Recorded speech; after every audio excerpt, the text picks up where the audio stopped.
Hello, math friends. Today I'm going to talk to you about how you can use the Pythagorean theorem to solve for the hypotenuse C in a right triangle. Whenever I think about the Pythagorean theorem, I think about pythons. And I was thinking that don't you think every good math teacher should have a pet python in their room? That's what I'm thinking. So I've been kind of contemplating which kind to buy because, there's different looking pythons. I kind of love this one. He's kind of cute. I like the different shades of brown. Or this one, I think he looks kind of zebra-ish, a zebra-y python. Or this might be my favorite. I might go with him, this super greenish colored one. He's incredible. So I don't know. That's what I'm thinking. Maybe by the end of our little show here today, I'll have decided which one to go with. So if I take a look at a right triangle, and I have 4 centimeters and 12 centimeters for my 2 side lengths, then I have this side length over here that I'm trying to solve for. That's my hypotenuse because it's opposite my right angle. To solve for a side length in a right triangle, we're going to use the Pythagorean theorem. A squared plus b squared equals c squared, where c squared is always going to be my hypotenuse. So I can fill in my side lengths. I'm going to get 4 squared plus 12 squared equals c squared. So we end up with 16 plus 144. 4 squared 16, 12 squared is 144 equals my c squared. Then I add those together. 16 plus 144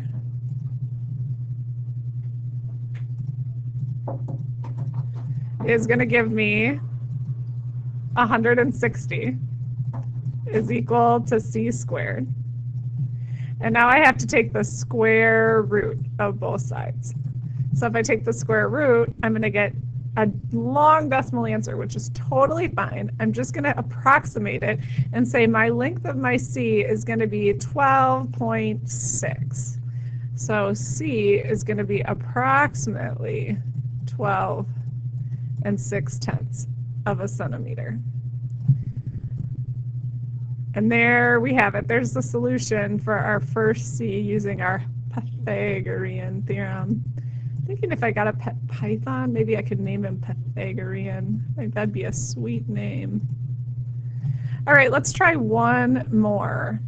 I might be given a problem where they just say, what is the length of the hypotenuse in a right triangle whose side lengths are 5 centimeters and 12 centimeters? So this one, they don't give me the triangle, although I certainly could draw that triangle up for myself and say this is 5 and this is 12, and I'm trying to find my hypotenuse C.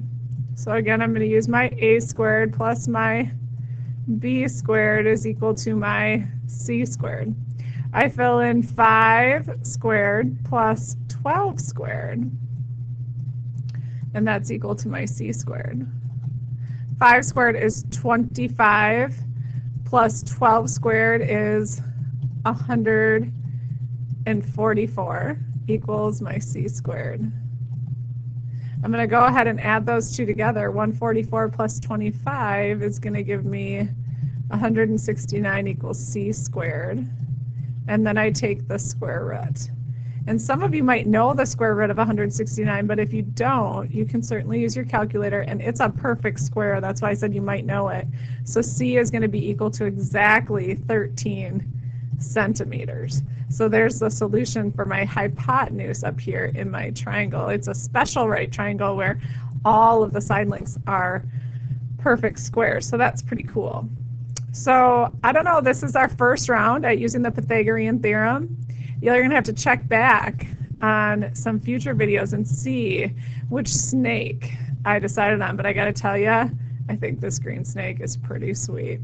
Have a great day. We're done.